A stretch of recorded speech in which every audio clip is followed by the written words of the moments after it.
Good morning, Raptor Freaks. Lexiot's here. It's Friday, and it's time for a freak out. Freak out. Ah! Ah! I am freaking out. There are a couple of things to freak out about today. Yeah. First of all, let's talk about the speaker fire. Yeah, speaker fire. Speaker fire. Woo, speaker fire. A couple of years ago in 2022, there was a Raptor game at Scotiabank Arena against the Indiana Pacers where a couple of speakers caught fire during the game while the fans were in the arena. It was crazy.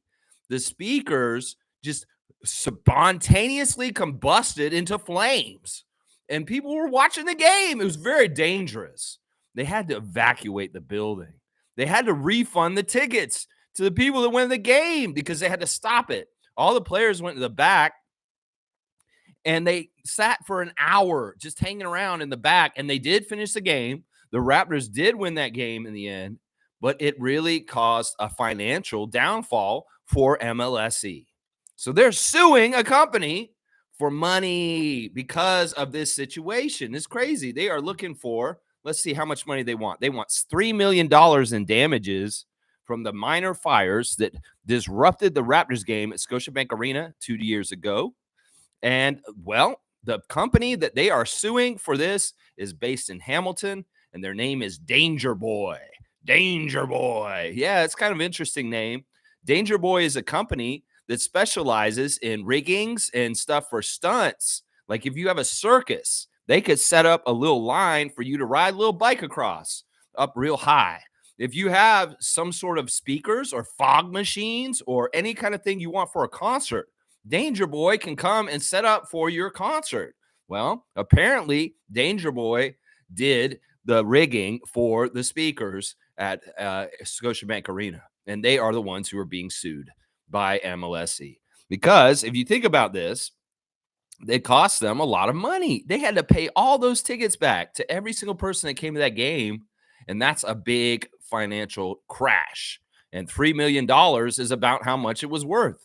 So, yeah, this is crazy. Now, what a weird name for that company, Danger Boy. I remember that game. That game was crazy and kind of interesting and had real weird character to it because it's such a long break in between. And I remember those guys came back out, and I was worried that they wouldn't be warmed up, but they came out, they played great, and they won in an empty arena. Good job, Scotty, and the rest of the Raptors in that crazy speaker fire game. So yeah, MLSE is suing Danger Boy for $3 million, a company based out of Hamilton. You can go see their website. I've been looking at it a little bit this morning. It's very interesting what they have. They have like smoke machines and pyro and flame and stunts. So they're like into dangerous, they say dangerous deeds done, stunts, rigging, and special effects. So yeah, pretty cool company. But yeah, maybe too much danger, Danger Boy, with thousands of Raptors fans in the arena trying to watch the game, and your speakers catch fire. Maybe you sent us the wrong speakers. Maybe those were for the heavy metal concert in Newmarket or something. And they were like, oh, the speakers didn't catch fire like they were supposed to. Oh, wait, did we send the wrong speakers to? Oh, no, we sent the speakers to the Scotiabank Arena. No. I don't know. This is such a weird story. In some ways, I want this to be the number one story today because there's a stupid ass thing that happened yesterday, too, that I'm going to talk about. Man, you don't need to do this, bro. Why did you do this? You're such an idiot, Rudy Gay. You were like really dumb, guy. Seriously, you did not need to do this. Like, do you like Canada? No, obviously. So do you decide to yourself, well, do I really need to go back to Canada ever again? Well, if you come back, you're going to hear it from people next time you come here because you really didn't need to do this. Going on a podcast with Carmelo Anthony, two losers that never won a championship, laughing about, Toronto this, Toronto that. You bastards. You bastard, Rudy Gay. And sometimes I don't really think about Rudy Gay too much in the history of the Raptors. It's kind of telling that in 3 years of making content on this channel, I've never made a stream based about him in any kind of way, whether it was a trivia game or a Share the Love Club, or even, I don't even think we mentioned him hardly. The only time we ever mention Rudy Gay is when we talk about the Rudy Gay trade and how great that trade was as far as things. Yeah, I don't ever talk about Rudy Gay. Rudy Gay's not an important Raptor. In fact, Rudy Gay is somebody, every single place he goes to, once he leaves, they get better. It's this pattern that's happened to him everywhere he's gone. Memphis, he leaves, they get better. Toronto, he leaves, they get better. Sacramento, he leaves, they get better. Utah, he leaves, they get better. It's just, you're pathetic, bro. You're the epitome of the horrible 2010 superstar. And what's wrong with them? You're all about scoring. You're all about yourself. You're all about your getting yours, your high volume, but low efficiency.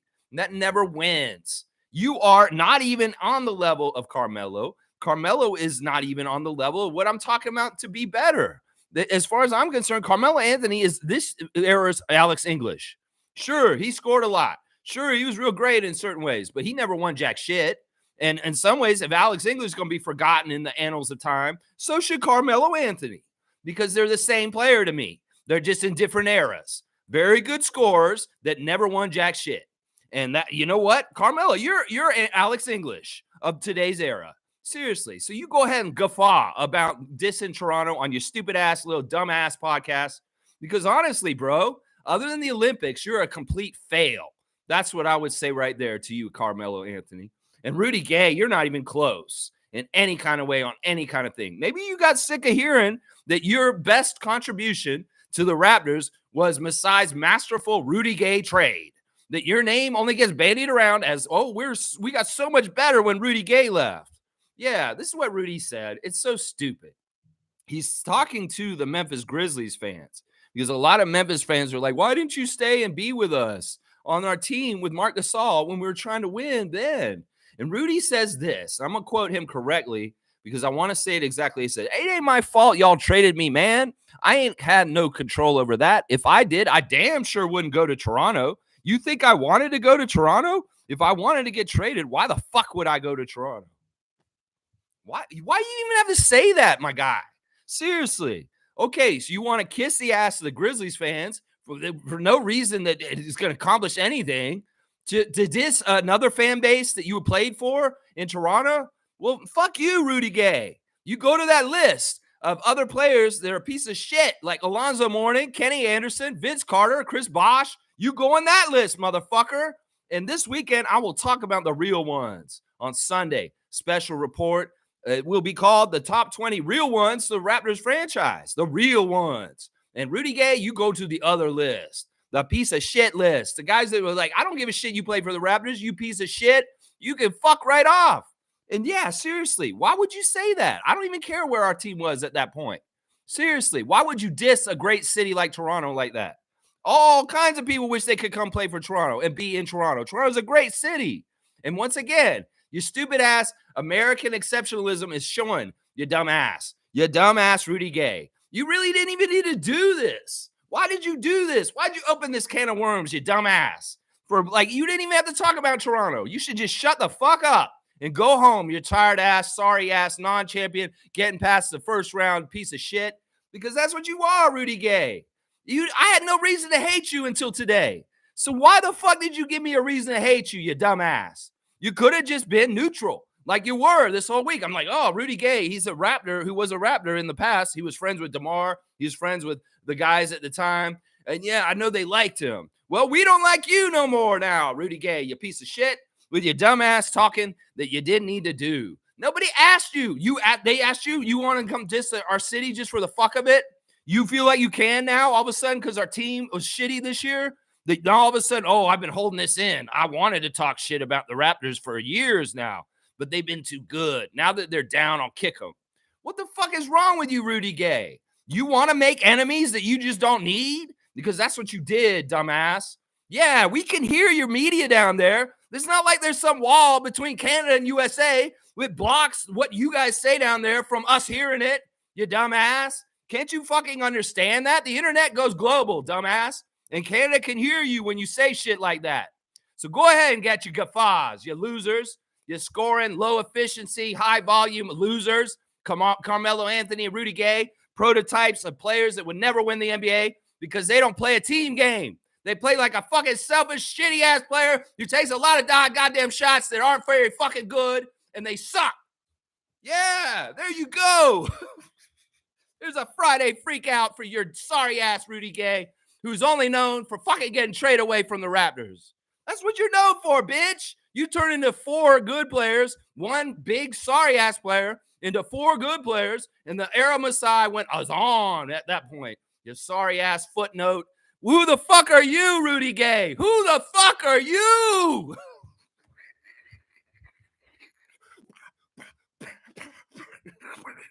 Yeah, who the fuck are you, Rudy Gay? That's what I say. I'm having too much fun with this. All right, there. I got my freak out. That was a real one, too. I'm at Adriana's and nobody's here, so I can be really loud. I've been quieter at the cottage because my parents are there. I don't want to yell like this when they're there, so I yell like this today. So, yeah, a little bit of freaking out on Danger Boy and Rudy Gay. What a dumbass. What a dumbass. Why'd you do that, Rudy? I didn't hate you. I didn't care for you either way. You were neutral. Now it's definitely one way.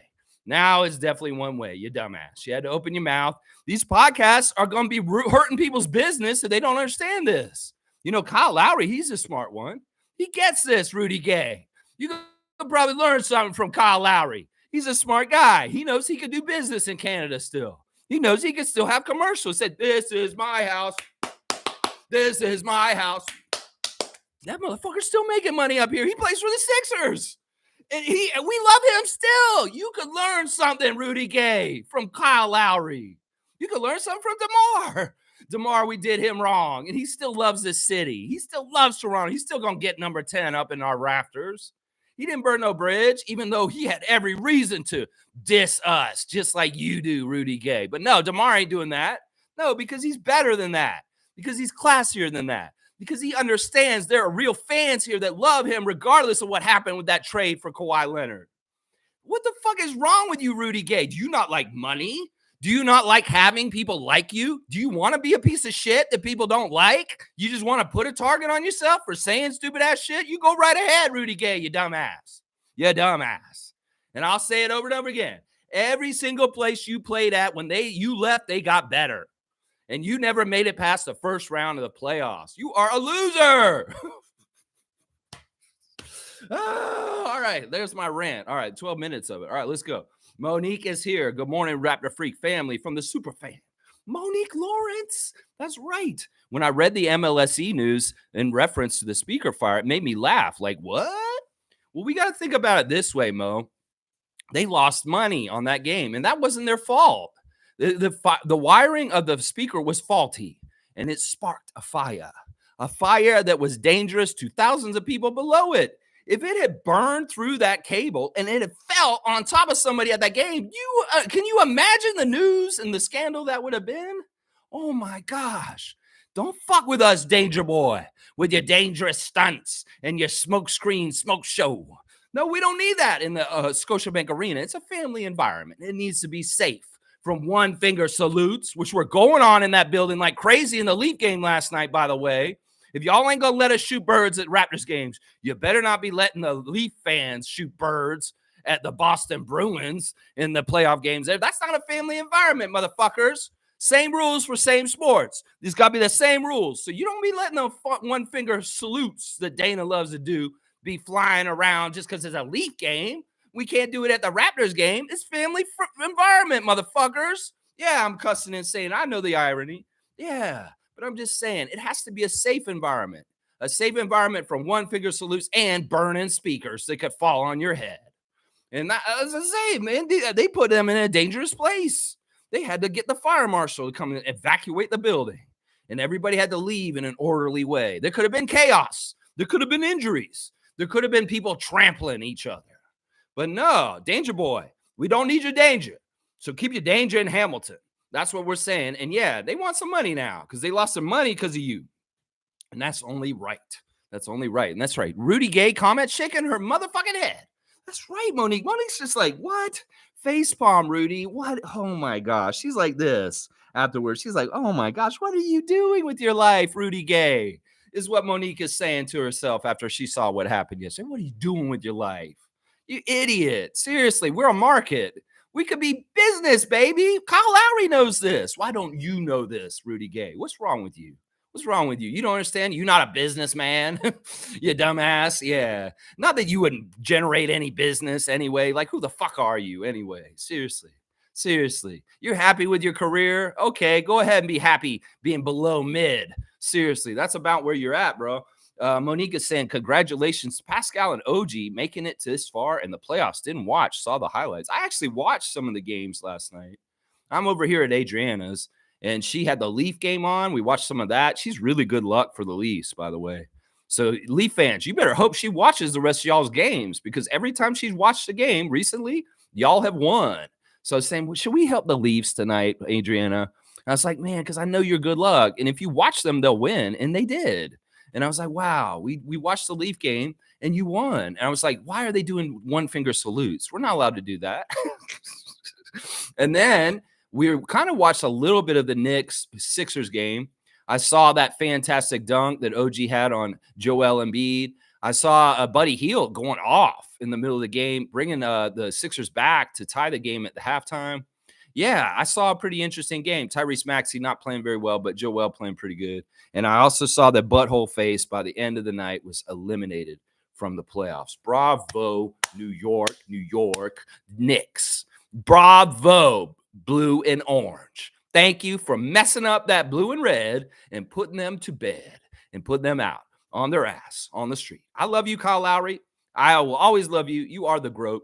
But fuck you, Nick Nurse. You deserve a first-round exit, you piece of shit. That's what I will say to that. So thank you, Knicks, for taking care of business, OG Anunoby.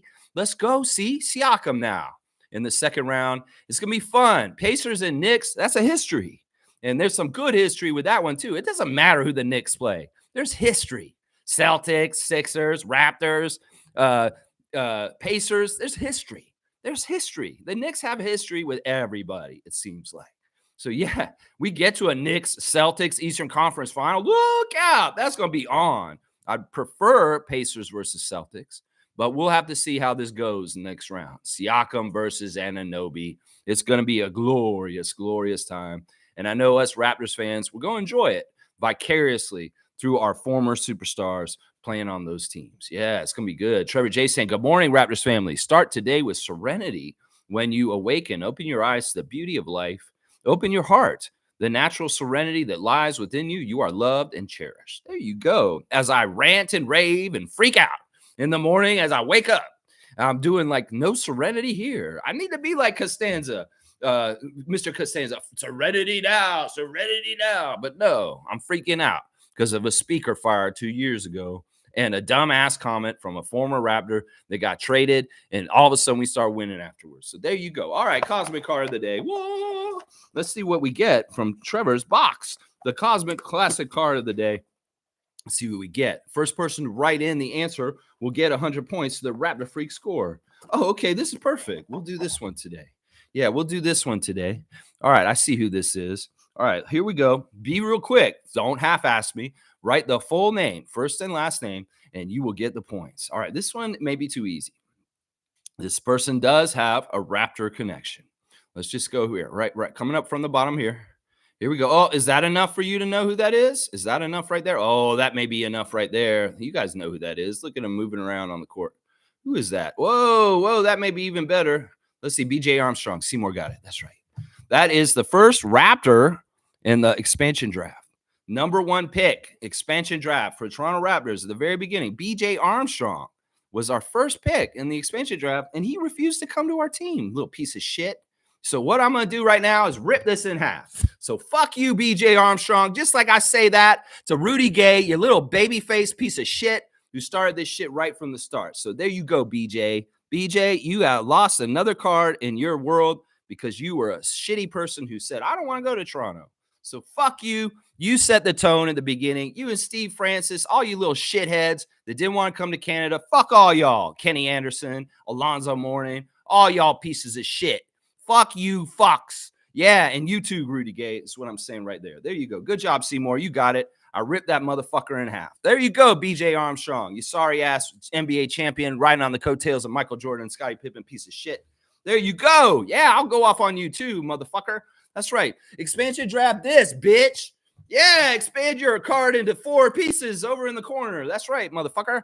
That's right. Yeah, I hope my little cousin's not watching right now. All right, let's keep going.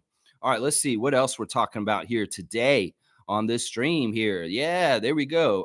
Monique is saying conversation on mental health week with Chris Boucher on May the 9th via Slim Duck the Foundation. That's great. I love that.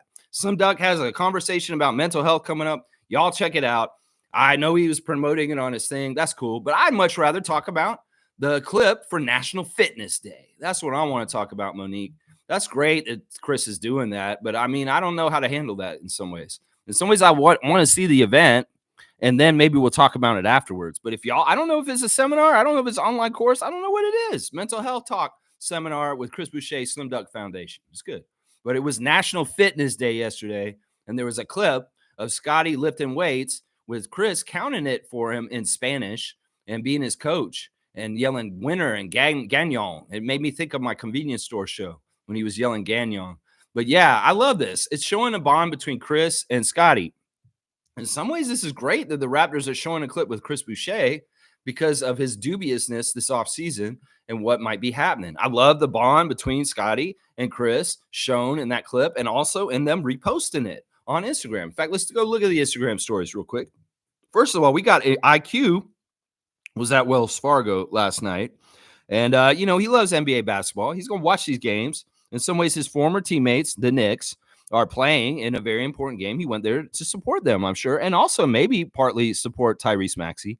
He's gotten a little bit of flack this past week because in some ways he was supporting the Knicks, but he also supported Maxey when Maxey destroyed the Knicks in one game too.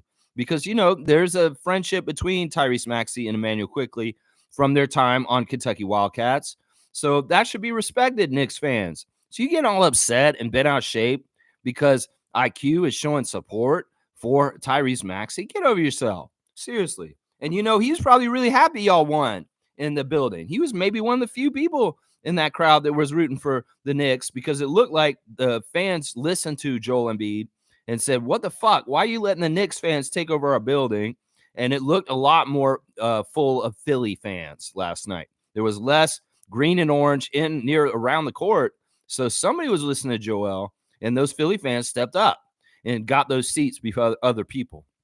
But Emmanuel was at the game last night watching the Knicks beat the Sixers out of the playoffs. So you go, Emmanuel, quickly. And your hair was all poofy, too. I saw it. Yeah, all poofy. Jordan Wara is still celebrating I think it's his twin sister or cousin. I don't know. But also he's still at the OVO Center. I think this man's been at OVO Center every day this week. And that's why tomorrow it's Saturday Share the Love Club, Jordan Wara. You are a real one, man. You're Mr. Toronto, Mr. Buffalo right now. And, man, you want to be on this team. I can tell. Let's talk to Masai and get it done and keep you on the Raptors for next year. There's Slim Duck posting the clip of him and Scotty working out, him counting. And I love it. Chris really is a real one for the Raptors, and we want to keep that going. There's the Mindful Seminar coming up with the Slim Duck Foundation, May the 9th. So check that out. And then he's reposted, Scotty reposting him with the workout. Get yourself a gym partner that's going to motivate you like Slim Duck. And Chris is saying, my guy. There you go. Scotty and Chris are friends. Gary and Scotty are friends. Maybe these two guys stick around because Scotty likes these guys. That makes sense, doesn't it? We see Dubber Don still in Dubai. Still Dubai or Don is what his name should be right now. Yeah, this guy, I don't know, man. In some ways, Seymour's like, what are you doing with your life, Delano Bam? It is what it is. Let him be himself. He wants to collect cities, and, well, the cities are in Dubai right now. There you go. There's Raptors admin posting Scotty and Chris working out. There's Dennis at the game with Joel and his brother Shay in Germany. Dennis is currently on Twitch right now, y'all, playing Call of Duty. If y'all want to watch Dennis Schroeder live play Call of Duty right now, he's live online right now. Of course, the time is different in Germany, so he's playing a little early. There's some really cute pictures of his kids on here. The little one's getting big. Bubba is getting big, walking around now. The smallest, his third child. And then we see the other two in a hot tub. It's so awesome to see Junior and the whole crew. So good to see them youngins, Dennis's family. And then, of course, we see Dennis at that game the other day with Dirk Nowitzki. That's right, Dirk Nowitzki. There's Scotty posting the workout clip on his Instagram. So there you go. There's the Instagram stories. We're getting fit on National Fitness Day with Scotty and Slim Duck. There you go. There you go. Yeah. Most saying Marquise Noel always on Twitter talking. Yeah. Marquise had a couple of tweets last night. They were very interesting. One of them was, I can't get why people play this game so wrong. They're out there just getting cardio. Was he commenting on the Knicks Sixers game? Because that tweet went out around 9:18 last night when Marquise said, I can't stand when people don't treat the game respectfully and play it right. And they're just out there basically doing cardio. Is he talking about somebody playing in the playoffs right now on the Knicks or the Sixers? Is he talking about a Sixer? Maybe. I think he might have been. I don't know for sure. I don't know who Marquise meant. He also said something like this. He said 60 players come in and 60 players go out every year in the NBA. You don't want to be one of those 60 players that goes out. So he's really thinking about his survival in the NBA and the league and keeping his spot somewhere. Yeah, you get healthy. You fix that hamstring. You kick some ass at Summer League, Marquise Noel. You show your court vision out there on the court and make it so the Raptors have to keep a valuable asset like you on their team no matter what. That's what Fred VanVleet did. And if you really want to duplicate the path of greatest undrafted player, fuck Austin Reeves, that bullshit they're trying to say in LA. Fuck that shit. Fred VanVleet is the best, greatest undrafted player in the history of the NBA ever. Forget about Moses Malone. Forget about all those guys before. The greatest undrafted player in the history of the NBA is Fred VanVleet. And that's just the damn truth. So, yeah, you want to be like that, Marquise? You can do it. You just got to make yourself an asset to the Raptors so they cannot deny that we need to keep you around. And you do that this summer with your court vision, your passing, your assist to turnover ratio, make those threes, and boom, you got a spot on a roster, my guy. Seriously, I'm saying that right now. Trevor's saying Nick Nurse and Doc are gone. That's right. It's funny how the realistic real of the playoffs filters out the bullshit like the Lakers, the Sixers, and the Bucks. That's right. It's crazy how that happens. Things get filtered out and the quality teams stick around like the Nuggets. That's right. That's right. I love it. Pascal and OG moving on to battle. Pascal 3-0 in the playoffs against the Bucks. 2 as a Raptor and 1 as a Pacer. Yeah, Pascal has beaten the Bucks every single time he's played them in the playoffs. In the series he's played them. That's right. The Raptors own the Bucks when we play them in the playoffs. They've never beaten us in the playoffs. And yeah, Pascal is continued to be undefeated against them in Indiana now. Yeah, I love it. I love it. Let's go Pacers. That's right. Dana is here. Canadian Dana is here. 2-finger salute for you, Nick Nurse. From Dana. Good morning, everyone. For thinking you could help Philly win, you can't win shit. There you go, Dana. I'm going to give you a dunk for being awesome and saying, yeah, you can't win shit. I love it. You got a dunk. You're at 20, my lady. That's right. 20 for Canadian Dana. I love it. Trevor's saying IQ was at the game last night. Fans saying we love you, Quick. Yeah, Quick's awesome. Listen, guys, don't get it twisted. Quick is good. Quick is good with us. And I have a good feeling he'll be a Raptor next year no matter what. So if there's any funny stuff, something weird happens this summer, well, I know that Bobby and Masai have some sort of contingency plan just in case. But all signs are pointing to yes, Emmanuel Quickley will be a Raptor next year. It doesn't make any sense. Like, why he has a great spot there. He has great players to play with. One of his best friends is on that team. There's all kinds of good reasons for why Emmanuel Quickley will re-sign with the Raptors this summer. There's so many good reasons. If he goes somewhere else, so be it. Maybe that'll be his mistake. Yeah, like Rudy Gay's yesterday. That's right. Yeah. Most saying, laugh out loud at Nick Nurse. Grote always will be our champion. Yeah, we'll always love Kyle. And I'm loving that he got the chance to play his childhood dream for the Philadelphia 76ers. But also, I'm glad he's not going to win. That's true, too. They can both be true. But I'm happy for Kyle. In some ways, Kyle, in his recent interview with Mark J. Spears, talking about how it's been tough this part of the season away from his family who stayed in Miami. Much like Dennis, the family did not up and go with daddy when they got traded. They stayed in the city they were originally in, just like Ellen and the Schroeder kids were in Toronto. Well, Kyle and his kids were in Miami. And he was saying this, they're older now, so it's easier to do this and not be a big deal. But they know daddy's got to go to work. And, you know, we're not going to disrupt their school. We keep them in the school in Miami for the rest of the year. So Cameron, Carter, wishing you well, young Lowry boys. That's right. That's right. I know their names. That's right. All right, let's keep going. Mo's saying it's also fitness week in the NBA. IQ in New York last night. Now he was in Philadelphia because that game was in Philly last night. Yeah, Philly going out on their home court. Woo-hoo-hoo. I love it. I love it. I love it. The misery of the Sixers nation this season was hilarious. Yes, the ups and downs. They felt so good all year with Nick Nurse as a coach and Joel Embiid playing very high level. Tyrese Maxey expanding into most improved player of the game.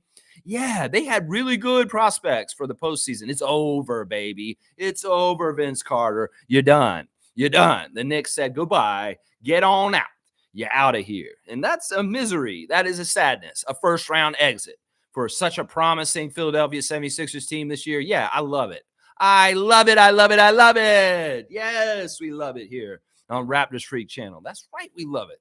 That's right. We do. Cowboys saying, good morning, Lex. Tap to you, Bradley. Tap, tap, tap, tap, tap, tap, tap, tap. And the Raptors Freaks. 2-finger salute to Rudy Gay and Nick Nurse. Enjoy golfing with Embiid. Pat Beverly ain't no dog. Bye, Bucks. Yeah, Pat Beverly, what the fuck is wrong with you?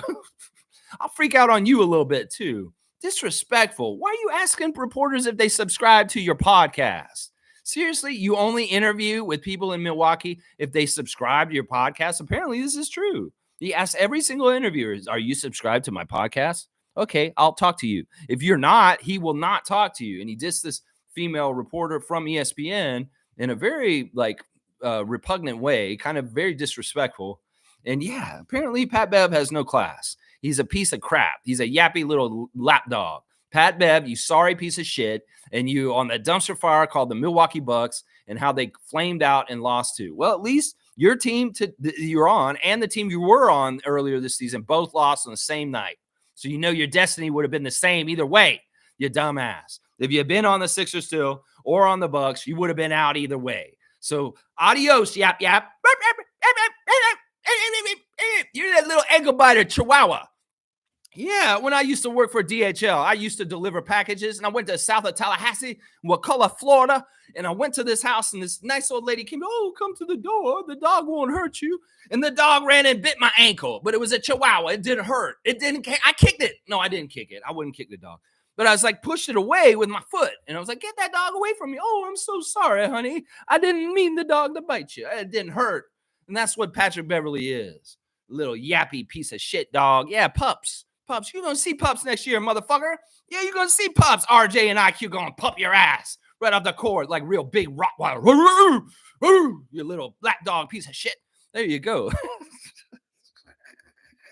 I'm so stupid. All right, let's keep going. All right, that's funny. Cowboys saying, everyone have a great day. Let's go Raptors. Y'all, ta-da.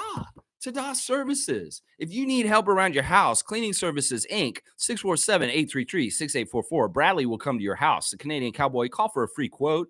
They'll come. They're working in your area. Look at that little ta-da guy. Look at him. We should put him on blast. Where's the little ta-da dude? There he is. There he is. Hi, I'm ta-da. Hi, I'm ta-da. I'll come to your house and clean your rain gutters. There you go. We love you, Bradley. And here's your brother. Your brother real on blast. That's Bradley's brother. Ha ha. Yeah, there you go. Call Tada 647-833-6844. Yeah, there you go. Let's go. David's here. Have a good day, fam. Tap to David. David doesn't even need to cuss today. I cussed so much today. David's like, I'm not cussing today. Lex has cussed so much. I don't know. David, maybe he will. He's giving me a 9:30 a.m. cutoff. All right, cut it off. Cut that shit off. Cut the Nick Nurse experiment in Philadelphia this year off. That's what happened. That's right. G saying Sixers fans crying about Brunson flopping for calls and it's peak comedy. That is funny. Oh my gosh. Notice the Lakers and Sixers foul baiting teams are out. Booyakasha. That's what I love to hear. I'm telling you, my list is getting shorter of the teams I hate are going out quick. And boy, two of them went out last night. Milwaukee and Philadelphia. So glad y'all are out. You know, I was going to root for y'all this year, Milwaukee, but then you did Griff wrong. You did Griff so dirty. So I had to turn on you halfway through the season because you did Adrian so wrong. So wrong. So good. You get what you get, Doc Rivers. And you sorry-ass Milwaukee Bucks, half-ass Giannis, hurt, and fucking Lillard and your dumbass demanding self. That's right. You get what you get. Both y'all's teams. That's right. Peak comedy. Exactly, G. Complaining about Brunson flopping? That man is one of the smallest people on the court. Who cares if he flops? He's a little dude. Of course he's going to get flopped. because big men are going to run him over. If he falls over, that's probably legit fall over. So whatever, Philly fans, you're idiots. You can find every excuse you want. The matter of it is that Joel is never going to win you nothing. And until you realize that, well, you ain't going to get nowhere. That's right. Tom Duke is here. Happy Friday, Raptor Freak family. The roof is on fire. The speaker is on fire, Danger Boy. And why would you go with a company called Danger Boy, MLSE? Why did you go with a company named Danger Boy? It's like they're advertising what they're all about, danger. And you want to put the fans in the arena in danger? That you're going to put them in there with that fire on the speaker? That's no good. That's no good. $3 million, please, Danger Boy. $3 million. That's what they're saying now. Oh, my gosh. I would not want to be that company. That company may be in big, big trouble at this point. And yeah, MLSC's got good lawyers. Oh, they do. Cool Cat's here. Good morning, Raptor Freak crew. Yeah, I was at that game. She was at the Speaker Fire game, and she got her money back, or she got tickets for another game. Wasn't that how it worked, Cool Cat? You got your tickets back or something like that. Yeah, very cool that we have one of our Raptor Freak alumni, one of our very important members that was actually in person at the Speaker Fire game to tell us what that was like. There you go. Cool Cat's a real one. That's right. Tom Duke saying, $3 million, please, Danger Boy. What? Yes, right. You can make this out to Masai Ujiri. All right, let's keep going. Maybe we'll use the money from Danger Boy to pay the Knicks. I don't know. The Knicks, man, they're not getting no money from us. Azatam is in the interviews. He's not in trouble. You can't get us for nothing, New York Knicks, with your dumbass trivial lawsuit this year. This has been such a weird year, man. Cool Cat saying, I missed the last 2 days. Was at a conference. We got our beloved Siakam and OG, oh my, Anunoby alumni and friends competing. Yeah, that'll be fun for you, I'm sure. See OG versus Pascal in the next round. I'm sure we're going to get to see them against each other. So we'll have to see how OG does guarding Siakam. And that may be a lot of fun. I'm sure there's going to be some smack talk. I'm sure there may be some smiles. There may be some like pats on the back. Oh, you did it. You got me this time, Anunoby. Oh, I'm sure there'll be a lot of friendly rivalry. Who knows? Maybe they'll ratchet up the intensity because in some ways it's fun because they're friends. And in some ways they want to compete. They want to bring the best out of each other. Maybe Anunoby's been guarding Siakam for a few years now, and he understands his moves. He's like, I'm going to stop you, Pascal. I'm going to stop you. Oh, no, OG, you're not going to stop me. No, you're not. I'm going to stop you, Pascal. I'm telling you. No, you won't stop me. I'm sure there will be some of this going on in this matchup because I know they're going to be guarding each other, and it's going to be fun. We're going to love this as Raptors fans, seeing our former Raptors go head-to-head in the second round. That's right. I'm glad they both made it there. That's right. And the guys that didn't, that they put out, ooh, how sweet it is. I love it. I love it. I love it. That's right. That's right. It's some nights this week, the teams that I did not want to win won. And last night, all the teams I wanted to win won. Leafs, Knicks, and Pacers. Bam, bam, bam. Let's look at tonight and see what's going on tonight. We got the referees for the games tonight. Cleveland at Orlando. Mark Davis is the crew chief with Josh Tiven and Giamidis Petratus. In Dallas for Game 6 of the Clippers in Dallas, John Goebel is the crew chief with Tyler Ford and Sean Wright. So, yeah, I am rooting for Orlando and the Clippers. Those are my two teams in those series that I want to win. Yeah, hold on, Clippers. Extend this series to 7 games, and who will win? We'll get to play the Thunder. And the other one, yeah, whoever wins that one gets the Celtics. So, yeah, Magic, hold off getting eliminated and then beat the Cavs tonight. I'm rooting for both the teams to fight off elimination and get Game 7s.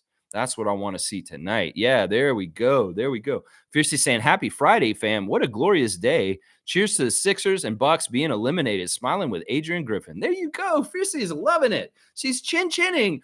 Oh, Griff. There you go, Griff. Chin-chin. Chin-chin. There you go. Yes. Yes, the dumpster fire of the Bucks came to fruition. The predictions I had for the Sixers came to fruition last night. Yes, how sweet it is to see the playoffs go down this way. Yeah, James Taylor.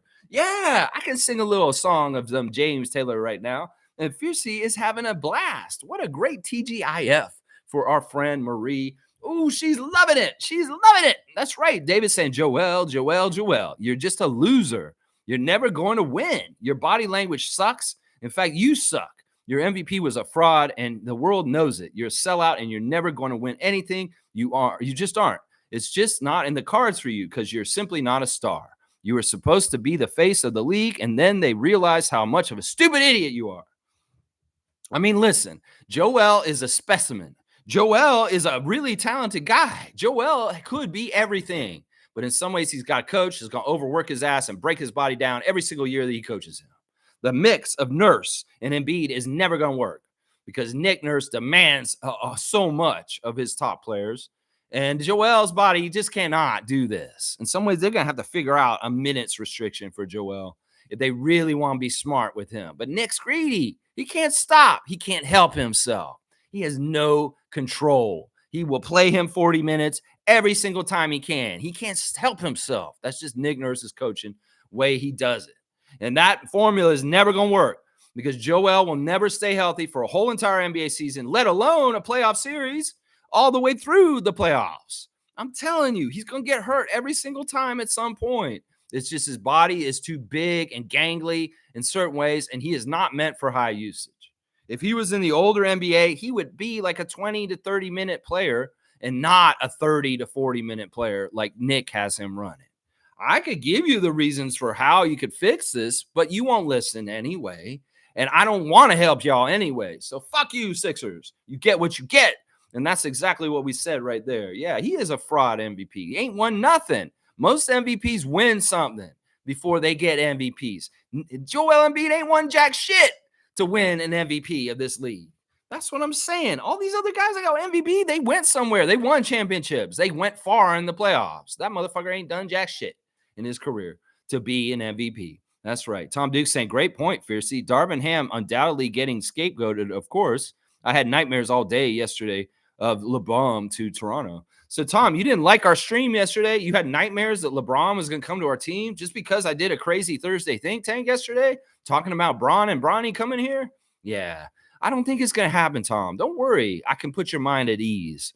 Yeah, don't worry about this. Seriously, I didn't mean to cause nightmares for you yesterday with doing that. Yeah, Darvin Ham is crazy because I'm already seeing stuff where they're saying Darvin Ham's going to get fired and they're going to hire Rajon Rondo as the new coach of the Lakers. This is so weird and crazy. I mean, I get it. Rajon Rondo is a very smart player, and he's a good player. I like Rajon Rondo. He probably could coach, but he has not coached anywhere anyway yet. I think he's done a little bit of assistant coach, half-assed as a player still. But in some ways, this is so weird. And this could be a real dumpster fire if the Lakers actually do this. I don't know where these murmurs are coming from. While they're saying Darvin Ham's going to get fired and Rajon Rondo's the new coach of the Lakers. It's really weird, real weird rumors. David's saying, this is your life, Joel. You're never winning anything ever, never, ever, ever. He may win a gold medal just because he's on Team USA and maybe he doesn't even play and he wins a gold medal.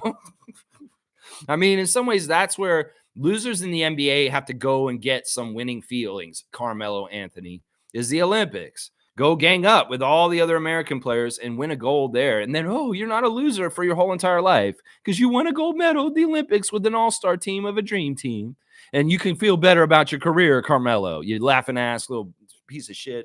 Seriously, I have no love for Carmelo. Why should I give a shit about Carmelo Anthony? He's a fucking scorer that just scored a lot, and he didn't do jack shit as far as winning. So, yeah, you go ahead and go to the Olympics, Joel. That may be the only way you win anything, and it's on the backs of your teammates, honestly. There you go. Jill's here. Good morning, peeps. Good morning to Jill. Jill has returned to the building, just like The Rock. It's like, The Rock has finally, Jill has returned to the Raptor Freak chat. If you smell what Jillian's cooking. The Rock. Yeah, we're going to give Jill a dunk real quick. Really nice to see you, Miss Moody. And we'll give you the Del Curry 30. There you go. She's got 30 dunks. There you go. Morning, peeps. Good to see Jill in here. David's saying, I guess there are no 6-year-olds in here this morning. I don't know. Maybe I shouldn't have came in so strong. I don't know. I don't think he's 6, actually. I'm trying to remember. I think he's like 10 or 11, actually. He is a minor, but I don't think he's as young as I think he is. I don't see these kids very often. So, of course, he grows since I've seen him. So I think like Nuggy the Ruggy is actually like 11 or 12 at this point. I'm not totally sure. I haven't seen him in a few years. But I love you, Nassim. Either way, if you're watching me, yeah, I love you, Nassim. And I love your mom too, Rachel. I love you guys out there. That's right. There you go. There you go. David saying, Jeepers, I drop an F bomb and it's like, whoa. And now, oh man, we headhunting. I wouldn't have been so nice and clean in my message to Joel if I know it's not PG 13. Well, I don't know. In some ways, I'm going to go blue, especially because I got full access to do it in this empty house I'm in right now. I can yell and cuss all I want because ain't nobody going to hear it. Maybe the neighbors might hear me and they'd be like, oh, there's someone yelling at Adriana's house. What's going on? All right, let's keep going. Tom Duke's got the Rudy Gay pile of shit out there. I see that. Tom's made it in a pink shit too afterwards. That's crazy. David's saying, yeah, fuck you, Rudy Gay, you fucking idiot. Ha ha ha. This is awesome. Who else can we roast this morning? Just no speakers. How about that, David? No roasting speakers. Piercy saying hi to Jill, and David saying, Jillian, dap. There you go. David saying, sorry ass footnote. Ha ha ha. There you go. Yeah, he is a footnote. That's what he is. Rudy Gay, you are a footnote as the Rudy Gay trade. That's where you get famous for. That may be the thing you're most famous for in your whole entire fucking career. Seriously, all teams considered. Sure, we can go back to UConn and talk about, excellence in his college days for the Huskies. Sure, but people are going to be mostly thinking, well, Rudy Gay, what a great trade for the Raptors. At least up here, that's what you're known for. I don't know what you're known for in Utah. I don't know what you're known for in Detroit or Sacramento or fucking Memphis, different places like that. I don't know what you're known for, but up here, you're a footnote as a trade. And the team got way better after you left and went on a decade of excellence after you fucking got traded. Yeah, that trade actually led to people like Anunoby being on our team. So, yeah, thank you, Rudy Gay, you sorry ass. In some ways, we never wanted you in Toronto either because when you left, boy, did things get better. Boy, did they get better. That's right. There you go. There you go. There you go. Dap, dap, dap, dap, dap. Two-finger salute to Rudy Gay and Carmelo. That's right, you fuckers. You going to make podcasts. Y'all may have to deal with the repercussions, just like I might, someday. Maybe I'll say something and say, oh, Raptors Freak, you went too far. I don't know. I'm small potatoes. Nobody gives a shit about me. Who cares what I say? You guys, the people will care what you say. So watch what you say, Rudy Gay. This is what I say. Watch what you say, Rudy Gay. That sounds like I should make some bars to that or something like that. Make a rap diss song like Drake does and fucking go at Rudy Gay in some way. Watch what you say, Rudy Gay. Watch what you say, Rudy Gay. Yeah. You can't be like Kyle Lowry and have commercials in Canada after you leave. Nobody wants you in a commercial. You couldn't sell shit in Canada. That's part of it because you're nobody. That's right. Jill's saying, hi, guys. Hi, guys. Ha, ha, ha. And David's laughing. Lex, that was awesome. He likes it. Whoa, fired up, baby. Let's go. Yeah, he's liking the freak out today is full freak out. That's right. When I get my studio set up, which I had set up this week, the structure has been built. And when we get it set up that I can be in there, whoo, I'll be yelling and I'll be crazy. I'll be full throttle 100% Lex at that point. Watch out when I get my studio set up. Look out. It's going to be fun. Y'all see it. I'm thinking about painting the walls green so they can have a natural green screen behind me. And then maybe we can do some fun things with graphics behind me. It's going to be upgrading real soon. We're upgrading things coming up real quick. That's right. Mike's here. Logical Raptors Fanatics. Project Truth Always. Salute the real ones. And we love Mike. Rudy Gay had a terrible attitude towards accountability and listening to coaches. He was a very pro player, but to the point it became toxic to the culture. Yeah, I think that this is a great point by Mike. And I was thinking about this too. It could very well be that Masai showed up and with the existing roster, he kind of felt guys out. And he's like, yeah, this guy sucks. We need to get rid of him. So he was probably actively trying to trade Rudy Gay for a while right away. And he was very successful. And he made a huge move that was absolutely badass, getting Chuck Hayes, John Salmons, Patrick Patterson, and Gravis Vasquez, 4 quality players for one over-bloated scorer who's inefficient and fucking kind of weighing our team down, honestly, in certain ways. Yeah, I could see this about this. I'm all for player empowerment. I love what Cool Cat says about that. But in some ways, there's snarky, toxic player empowerment that sometimes is not good, even for the player himself, and he doesn't even realize it. Once again, the smartest people don't burn bridges in the NBA. The smartest people in the NBA leave things on good terms and good relationships because they never know when they might get traded back to somewhere and they don't want to be in a bad situation. You can't live your life like James Harden unless you're James Harden. You can get away with that when you're that level. But if you're Rudy Gay, you can't do shit like that. You don't want to burn those bridges. I'm telling you. And man, Rudy, it's just really dumb. All you did was hurt yourself. You guys may think you were laughing and funny. Carmelo, fuck you. I've never liked Carmelo. There's no reason to like Carmelo. But Rudy, man, you're not going to get an invite to alumni season this year, 30th season. I can just honestly say you're not fucking coming to our arena. And if you do, you're going to get booed out of the building. That's the sad thing is we're going to have the 30th anniversary of the Raptors. In some ways, we could have contacted you, Rudy, just like we did Terrence Ross. Maybe we did. Maybe you saw it and you laughed. You're like, I never wanted to go to Toronto in the first place. Why the fuck would I come back and visit them this season and make an appearance at their arena during 30th anniversary? Yeah, well, you're not invited at this point, I'm sure. And if you did come, oh, I dare you. You can see what happens. There you go. There you go. Thank you, Mike, for it's a very, I think this is exactly right. It could very well be that Masai assessed that Rudy Gay is not good for young players and building a culture of wanting to be in Toronto because he could tell he didn't really want to be here. So fuck you. You got traded, you dumbass. So there you go. Seymour laughing, Nick Nurse fingers, butthole face. Oh, Fiercely saying, Lex, I have this coworker who annoys me big time. Can you talk to him on my behalf? Well, what is it? What do you want me to say to him? Listen, all right, Fiercely's coworker. Listen, you're probably a nice person. You probably have a very good life. And I want to get on a humanitarian level with you. Now, why are you annoying Fiercely so much? Why can't you just let her work? Why can't you just let her do her thing? Are you bugging her too much? Are you trying to flirt with her? What's your deal? What is your problem? Why don't you just let her be? Why don't you just fucking let her just do her work? Seriously. Do we need to call the supervisors over? Do we need to talk to the boss? Because maybe we can get them involved. If you keep harassing her, is what I'm saying. I don't know. Put him on the phone. Have him call me real quick.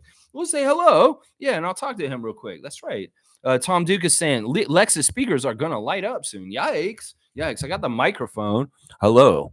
But I don't have a speaker. I mean, they're in the computer. I hope they don't catch on fire. I'll be calling Danger Boy. That's right.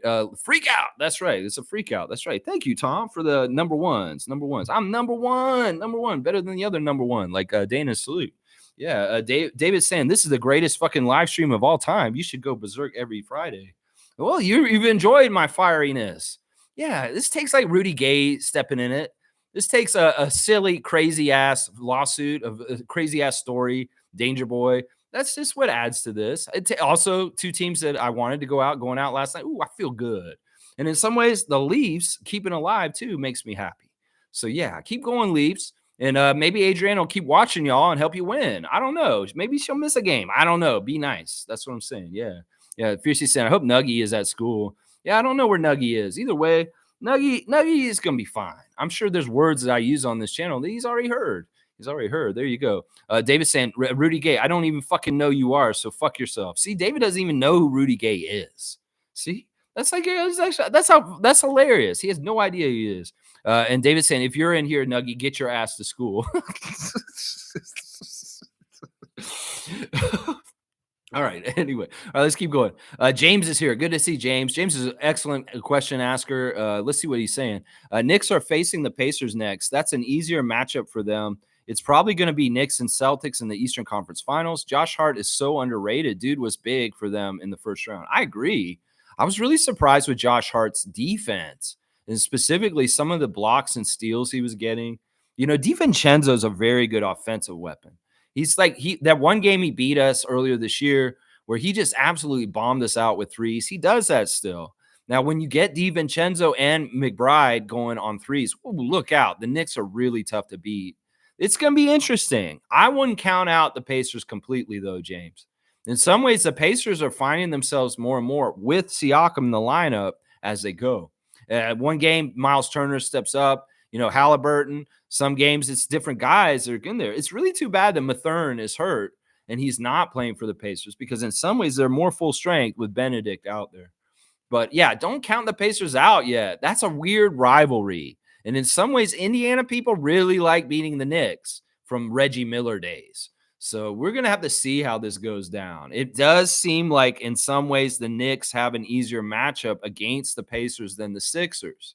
But in some ways, the Knicks and the Sixers play a similar style, and the Pacers don't. We'll have to see how that works in the playoffs. We'll have to see how that works. So don't for sure count your chickens. I do believe the Celtics probably will get past the Magic or the Cavs. in the second round, and they will probably be in the Eastern Conference Finals. But I can only hope that one of them gets lucky and puts them out in an upset, because that's what I would love more. But realistically, I probably would say that that's what's going to happen. I don't know who's calling me, and I will turn my ringer off. That was on for yesterday's show, not for today's. All right. I don't know what that was. That's weird. Somebody rang me. You rang? All right. Turn your ringer down. There you go. Ringer off. All right. Let's keep going. Fiercely saying the Knicks have history, aka beef, with a lot of teams.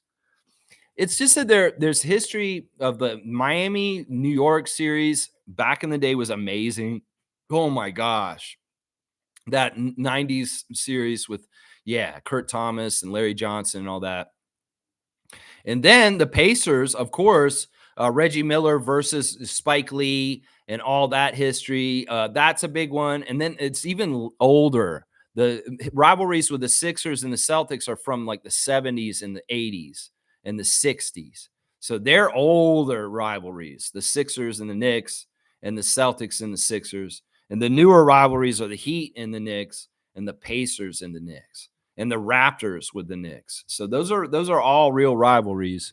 And the Knicks at some point have had beefs with a lot of different teams. They've just played a lot of different teams at different times in their history. And because New York's such a central media point, it gets a lot of attention. Let's just say, yeah. Seymour saying Leaf showed love to Chris Bosh's new book. What? I don't even know what that means. Chris Bosh has a new book. I don't give a shit. Fuck Chris Bosh. He's on that list with Rudy Gay. Fuck him. In fact, I'm going to do a Sunday special report this summer. The real ones and the ones that can fuck right off. Yeah, 20 of the real Raptors, the best Raptors in the history of the Raptors and how they treated and respected our city and our franchise. And 20 of the worst Raptors, the people that dissed our team and the worst. This weekend, we're going to do the 20 real ones. Sunday special report, 9:30 a.m., 2 days from now. I'll be talking about the 20 most beloved, real, loyal Raptors in the history of the Raptors. I'll count them down for you. I'm going to make that list, and I'll go over them with you on Sunday. Tomorrow, I'll share the love club for Jordan Wara. That is our schedule for the next 2 days right there. Boom, goes the dynamite. BJ Armstrong, you're on that other list. Although you didn't even make it here. So, you didn't even make it here. Look, his faceless. That's right. Look, he's just a pair of legs. There you go. Boom. Boom goes the dynamite. That's what you get, BJ. One less card in this world for dissing the Raptors. That's right. You had so many cards in this world. Who knows how many more have been ripped like this because of how you treated the Raptors in the expansion draft. That's right. Mike thought that was Marcus Camby. Okay, yeah. Rudy Gay. No, that's not Rudy Gay. That's for sure. Yeah. All right. Let's see what else y'all are saying. Smooth Brown Man's laughing. Seymour's laughing. You guys are all laughing. He was traded for Victor Alexander. That's a good thing. Actually, Victor Alexander was somewhat useful for the expansion Raptors as a backup center. Victor Alexander was a very big man. And he wasn't very fast. But we got Victor Alexander for him. That's good. I like that. Yeah, this is sick. Yeah, Tom Duke saying Lex drank his coffee this AM. No, I don't drink coffee, guys. I don't. I'm not into coffee. In fact, I don't like this way it smells. And like my parents and Adriana love coffee, and they're all about coffee all the time. No, I'm green juice. That's what I drink in the morning. This is what gets me going right here. Now, I know this green juice is full of like a lot of sugars and stuff, but look at the fruits that are in there too. There's apples, pineapples, mangoes. This is what gets me going. Yeah. And I haven't had any cannabis yet. That's part of it too. When I have the cannabis, well, sometimes I'm a little dulled down a little bit, but yeah. Let's see. Gagnon. That's right. Gagnon. James saying Rudy Gay waited until he retired to talk smack about Toronto. You know, there's a couple of games where Rudy Gay had revenge games on us. And I could tell he had animosity towards us. I'm like, what the fuck is wrong with you, bro? Seriously. Like he does say in that interview, I do have friends that were on that team with me. Yeah, he's talking about DeMar. He's talking about Kyle. Because those guys were close. And, you know, he's cool with those teammates. But why the fuck do you have to shit on the franchise? You fuck? Seriously, why do you have to do that? And why? Yeah, James is like, you coward. Why did you wait until you retired to do it? You sorry ass piece of shit. Seriously, you're a real man. You should have said something and came into our arena and let us boo your ass. But no, you want to be a Goran Dragic right at the end of your fucking career and do this? Yeah, it's really dumb. Why'd you do this? You didn't have to. Just for a guffaw with fucking Carmelo Anthony? That's why you did that? Just for a little laugh? Okay. Yeah, you won't be laughing going forward. Watch. because in some ways you're going to find out that in weird ways that's bad karma. It comes out to you. Seriously, saying something like that, you're going to have weird things happen to you where like all of a sudden something's going wrong for some reason. You don't even realize why, because there may be a Canadian person from Toronto that heard what you said. Yeah, you really don't want to do this, Rudy Gay. You're stupid. You're very, very dumb. You need to realize there's people from Toronto that love Toronto all over the world. And even if you live in the States the whole rest of your life, you may come into intersections where this affects you, what you said yesterday. Seriously. I would warn any player about this. Don't diss where you play. Don't diss where you come from. You may think that you're better than that and you think you're bigger than that place and that you can say it. But seriously, everything is heard at this point in the way the internet is. And you can say this kind of stuff and it will have repercussions later. I won't know what it is. It could very well be you don't get extra towels at a hotel, or it could very well be that you get cut off in traffic, or it could be some little innocuous shit. But that's what you get with that kind of energy, Rudy Gay. That's what you get. I'm telling you. Let's see. Fiercely saying this type of stream, you should listen while working out. Hype. There you go. You guys need me to motivate you? You want me to be like Chris Boucher with Scotty? 1, 2, 3, 4, 25. I don't know how I counted there. I don't think it was right. All right, let's keep going. Fiercely saying Lex for the win. Thank you. Thank you. I'm glad y'all enjoy the fired up Lex. All right. Seriously, y'all need to watch in the community tab my reaction to us losing to the Sixers 5 years ago today, how I went through the stages of grief. It is absolutely hilarious. Do you guys know about the 7 stages of grief? They're like denial, anger, bargaining. I'd go through all 7 stages of grief after the Raptors lost one of the games in the 7-game series to the Sixers, where we won with Kawhi's shot at the end. It's hilarious. Just watch it. Seriously. If you want to smile and have a little laugh on the day after the Sixers got eliminated from the playoffs this year, watch me react to us losing to the Sixers from 5 years ago and how I dealt with it, the stages of grief. It's absolutely hilarious. Highly recommend watching it if you want to have some fun. Seeing me all fired up back then, too. It was crazy. Yeah, let's see. Mike saying the Sixers owner bought a bunch of tickets to keep the Knicks fans out. That's why. So that the Sixers owner made sure, that's crazy. I mean, that's what they were saying in Detroit. They're like, we won't let anybody pay for any tickets with Canadian credit card because we want to stop Raptors fans from jumping the border and taking over the Little Caesars Arena in Detroit when they play the Pistons. Well, can teams do this? Can they block out anybody from getting tickets? Well, it seems like the owner did try and block people out from coming from New York and being near the court for the Sixers game last night, because there were a lot less Knicks fans next to the court than the game before that. So very, very interesting. Mike saying that the owner bought the tickets. That's hilarious. Evelyn saying, good morning, Raptor Freak family. Enjoy your weekend. You too, Granny Evelyn. Always good to see Granny Swag check in and say hi. I hope baby Candace and the new baby are doing very, very well. And we're going to give Evelyn another dunk. She's got the Serge Ibaka number 9. There you go, Evelyn. 9 dunks for you. Jordan Wara putting in work. That's right. That's why we got to celebrate and share the love for Jordan Wara tomorrow on the Share the Love Club. We'll be all about talking about Jordan and his connections to the city of Toronto. Yeah, he would never do what Rudy Gay did. That's what I'm saying. This guy loves Toronto. He's grew up in Buffalo, and he's always watched Toronto TV, and he's rooted for some of the Toronto teams because he's in Buffalo. And that's why we got to celebrate Jordan. Even if he's a free agent this summer and he doesn't end up on the Raptors next year, I want to share the love for Jordan while we can.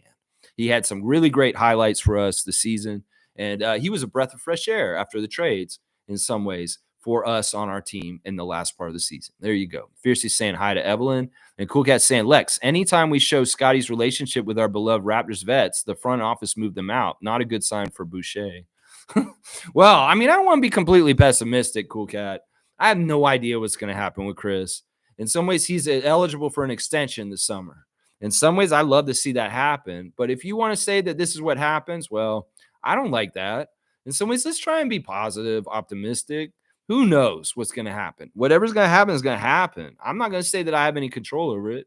I told Chris myself on his Twitch stream less than a month ago and a couple weeks ago that I hope that they treat you like a Udonis Haslem with our franchise and make you just a guy who hangs out for culture for the rest of your career. If you want to be in Toronto and you take the very bare minimum, You can be on our team forever, and we'll utilize you as a break-in case emergency leader. I wish that that's what he could be in his role around the Raptors. He's a champion from our championship team.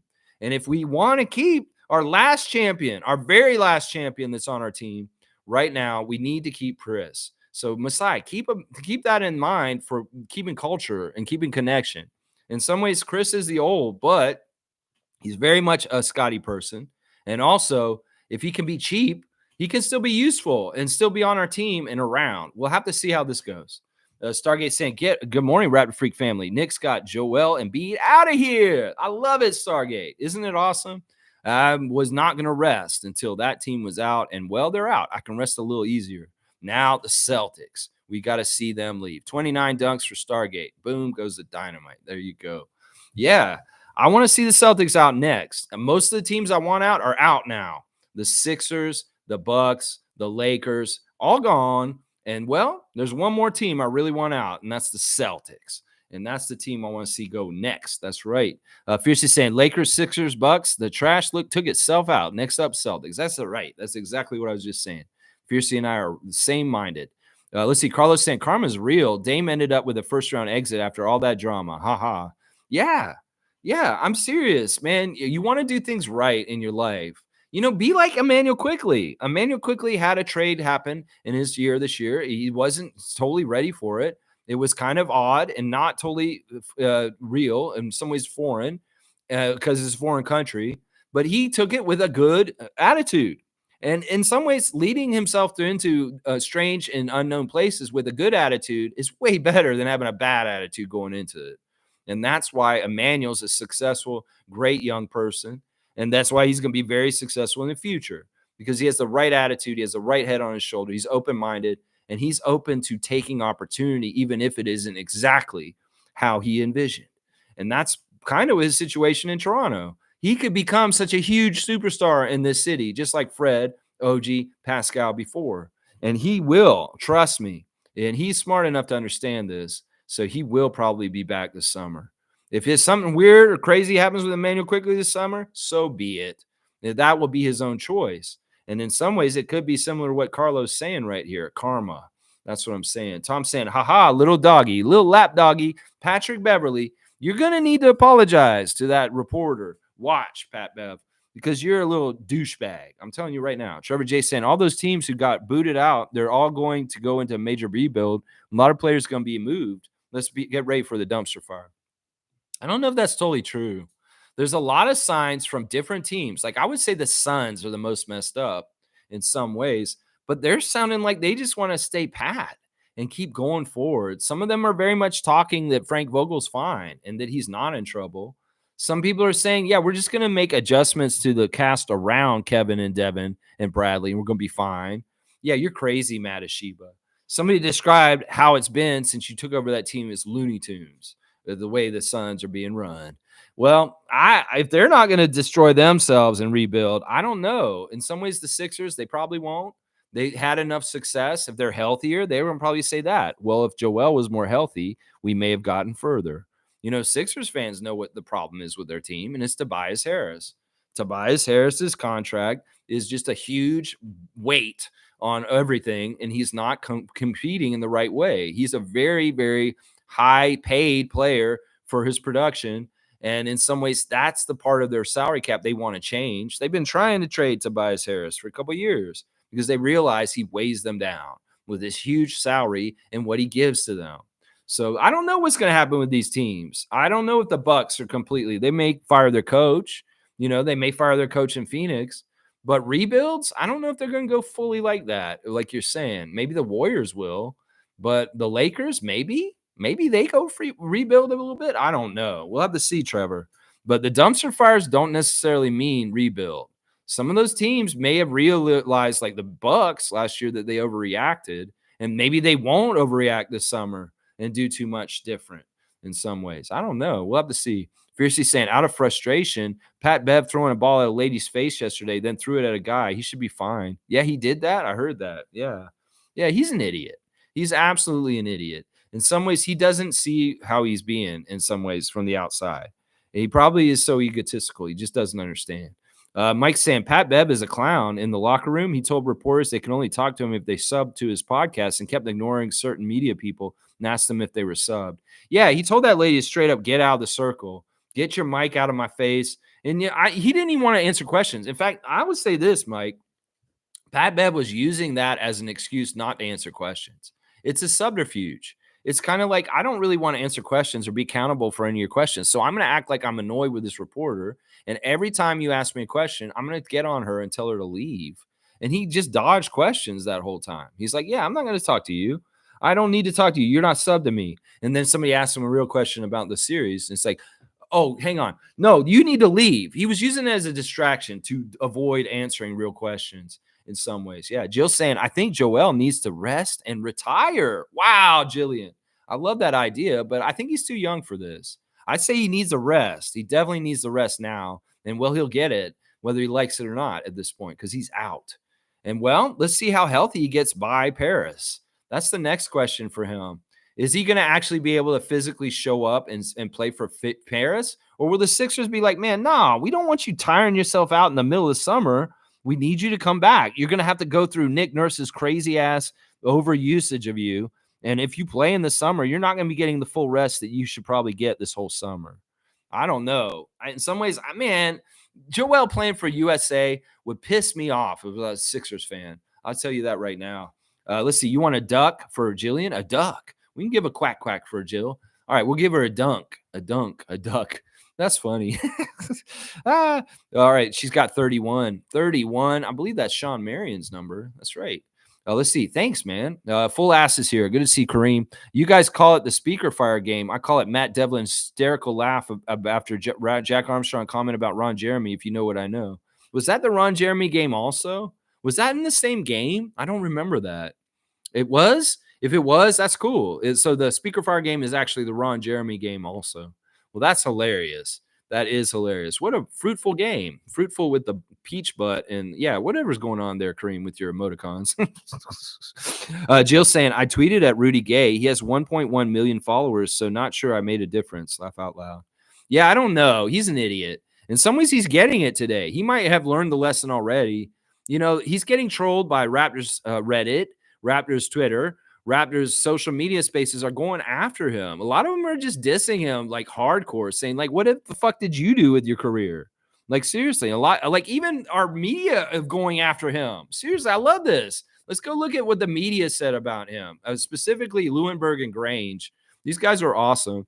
Lewinberg said, somebody should write an oral history about how Rudy Gay simply disappearing from the roster helped kickstart the Raptors' greatest era and eventual championship run. Yeah, he's exactly right on that. Exactly right on that. Michael Grange said, I don't think about Rudy Gay much, but when I do, it's like this. Memphis got better after they traded him. Toronto got better after they traded him. Sacramento never made the playoffs when he was there, and the Spurs were better before he showed up. 0-3 in the playoff series in 16 years. And yeah, Grange has got him right there. Grange, if you're trying to make friends with the Raptors fans, that's the way to do it. Come after a common enemy like that. I mean, Grange, your respect goes up with me for saying something like that to Rudy Gay. I love that. You're standing up for our city and his dumbass, stupid ass reflector glasses and stuff like that. Rudy Gay, you're such an idiot, man. Yeah, some of these different comments are hilarious from what different people are playing. Everybody's shitting on Rudy Gay today. Good stuff. And that's how it should be. Rudy Gay, you dumbass. You get what you get. Yeah. Yeah, shout out to Rudy Gay for revitalizing the Toronto franchise by leaving. You sorry ass. Yeah. And it's not even us that are dissing him. Totally. It's like a whole bunch of people all over the league are dissing Rudy Gay. Like, who the fuck are you, bro? It's crazy. Yeah. Oh, my gosh. Yeah. Let's see. Tom Duke saying, oh, my goodness, Kareem. Was it really the same game? Epic. Yeah, it was the same game, I believe. All right. Adriana's back. Let's see. Tom Duke saying there should be a Jack and Matt comedy clip compilation. Yeah, that could be kind of fun for sure. Jill saying Kareem is full ass, laughing my butt off. Yeah, he's laughing my black ass off. Yeah, he changed to full ass when I told him to stop half-assing things on the trivia. And it's like when he put in like just DeMar. I want DeMar DeRozan. Don't half-ass me. So he became full ass after that. Carlos saying this shows what's going on Rudy Gay's head. Not a really bright guy to throw shade at a whole city and organization for what on a podcast. It's not even just that. Like in some ways, he's going to get it from across Canada because in some ways, Raptors Nation is quite across this country. I mean, Fiercey's in Ottawa and she's feeling this. Tom's in BC and he's feeling this. Carla is in the Maritimes and she's feeling this. So it's like, come on, dude. You got to understand, you're not just dissing a city called Toronto. You're almost in some ways dissing a whole entire country. And I don't know if you enjoy coming to Canada for any kind of reason in your life. You probably don't want to come here after this. Seriously. It's not that we're going to be mean or anything. Canadians are very nice. And you probably will find most Canadians don't know about you in any kind of way because you're that unknown. But there will be ones that do know exactly who you are. And those will be the ones you need to watch out for. So, yeah, Rudy, really dumb. This country is the second largest country in the world by geography. And you really want to make the second largest country in the world uncomfortable for you to come to? You go ahead and shoot your mouth off on Mello's stupid ass podcast. That's basically what it is right there. Right there. Yeah. Jill saying, who can replace Doc Rivers? Where might Adrian Griffin go? I don't think he'll come to the 905. These are great questions, Jill. Let me see. Who can replace Doc Rivers? Well, I'd be really funny if Budenholzer came right back and took the job after him. I don't know. I would say this. If the Lakers fire Darvin Ham will be the next coach of the Bucks. Watch. I'll tell you that right now because he was supposed to be the next Bucks coach after Budenholzer the whole time. But the Lakers jumped in and grabbed him ahead of time. He was being groomed to be the next Bucks coach. So if the Lakers fire him, he's going to go right to the Bucks and get hired for them. Watch. I'll predict that right now.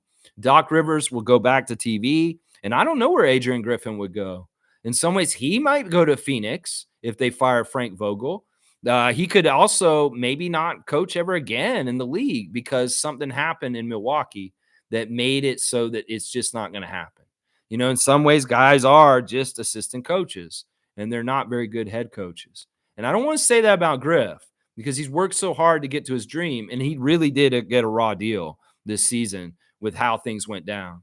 But I will also say that sometimes you have to have a certain temperament and a certain level to be going from assistant coach to head coach. So we'll have to see. He would definitely not coach the 905.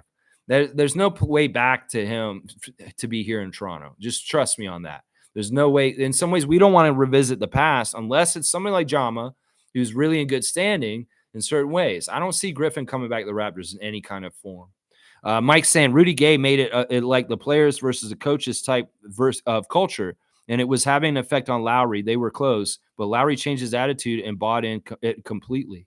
Yeah. So, yeah, that's annoying. In some ways, if Lowry became more of himself because Rudy Gay left, that's a fantastic reason to trade Rudy Gay away from your team, that you unlock Kyle Lowry from being a grumpy old man and him finally playing the right way. So, yeah, I like that. I like that, Mike. That makes sense. And you know what that energy was around the team? And it wasn't totally like Sam Mitchell versus the players. It was actually for a little bit. And Dwayne Casey, well, he was tough. Pound the rock. And if Rudy Gay didn't like playing for Dwayne Casey, well, hasta la vista, baby. And that was a really helpful thing for the Raptors. Carlos saying, nah, they won't fire Rivers. They're currently paying 3 coaches at the moment. You know what? He's right. That's a good point by Carlo JS. It's like, how the fuck are they going to pay Budenholzer, Coach Griff, and Rivers?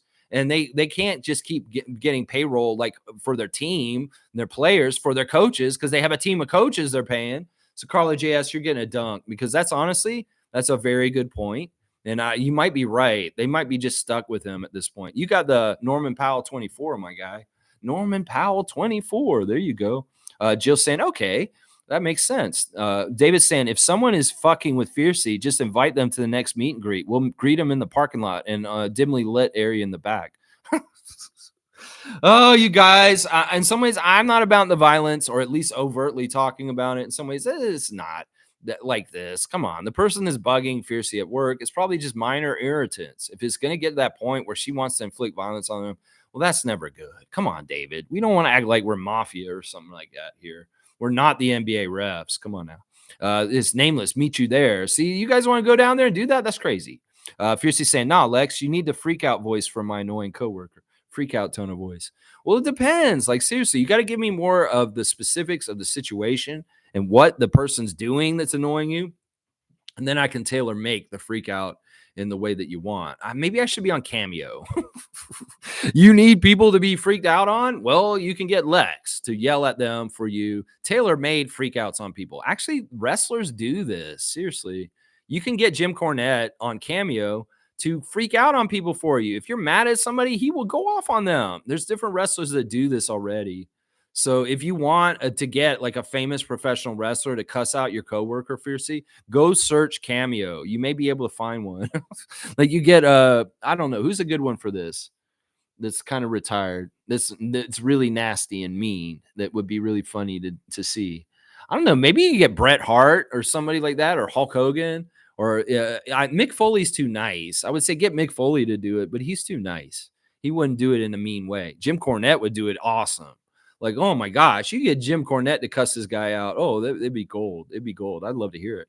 Yeah, let's see. Jill saying at Fiercey, will you have time this summer? Do you want to go to Alexa BBQ? Well, we're doing an event, Jill.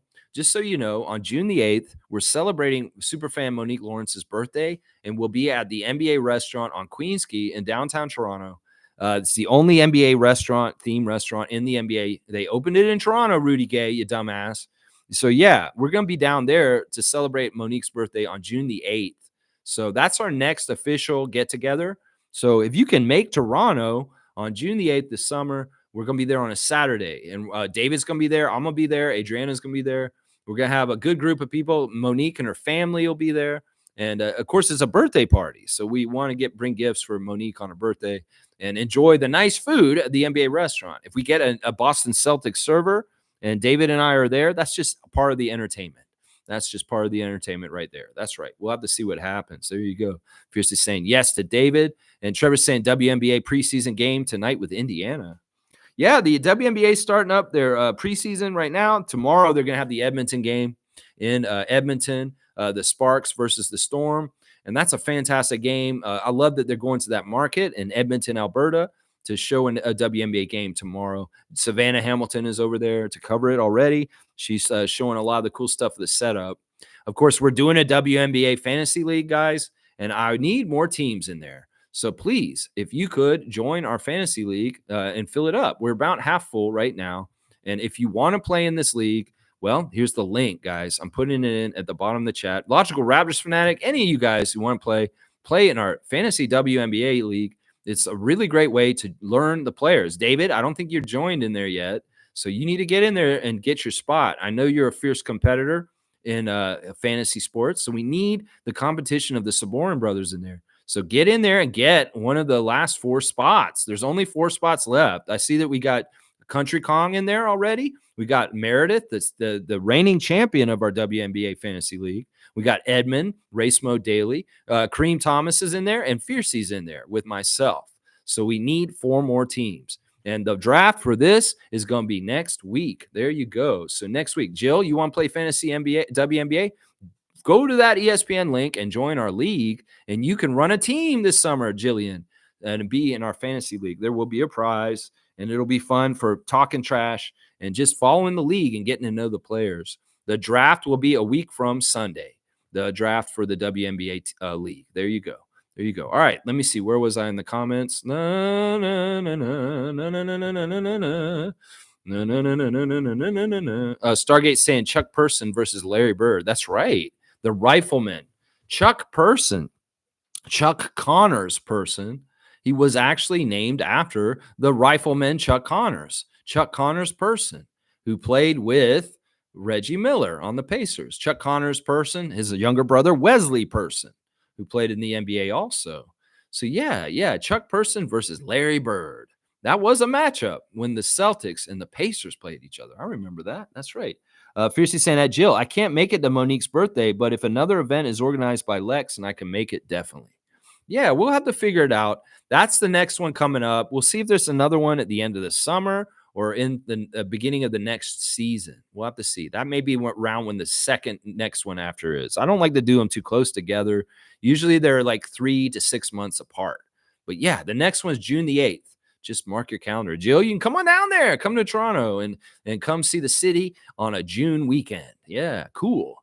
Stargate saying, as much as I respect our commentators in reference to Matt, Jack, and Alvin, Breen and Frazier are just in another level, in my opinion. It's a pleasure listening to them calling TV Knicks games I've seen recently. Yeah, I won't disagree with you that Mike Breen is a very top level play-by-play, and Walt Frazier is a badass color commentator. Walt's just got a certain tone to his voice. He's very laid back, but he's also has very great verbiage. He's just awesome. In some ways, I love Walt Frazier.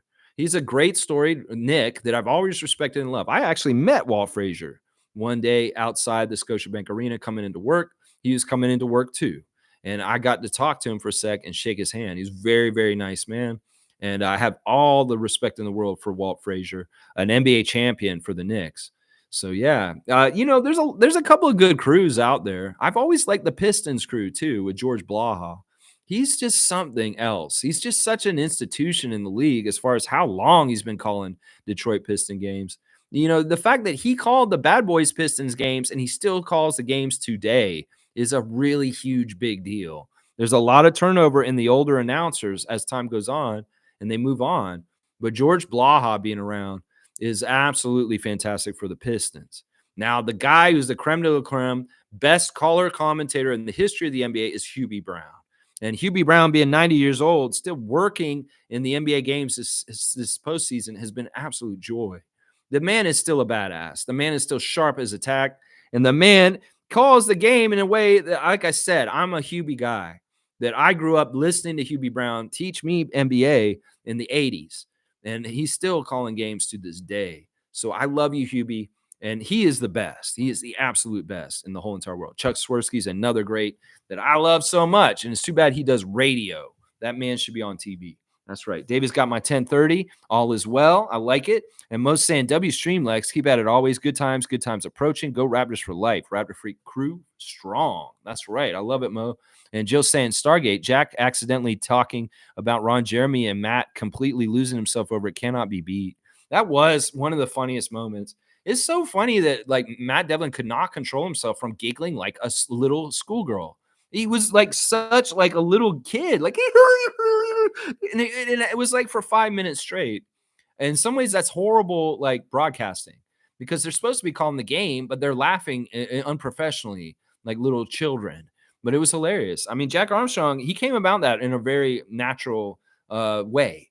It's like, yeah, it was Ron Jeremy, right? He's talking about Anchorman. He's trying to say Ron Burgundy, but he said Ron Jeremy instead. And that is absolutely hilarious. In some ways, we made jokes.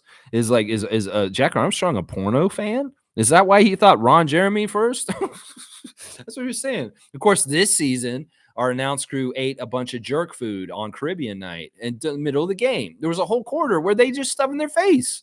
And I'm like, this is the most unprofessional stuff, but I love it. These guys are eating doubles and rotis and all kinds of crazy rum cake and shit. And I'm like, what the fuck are they doing on the broadcast? They're supposed to be calling the game. And these guys are chowing down, stuff in their face. I love Matt and Jack. Those guys are awesome.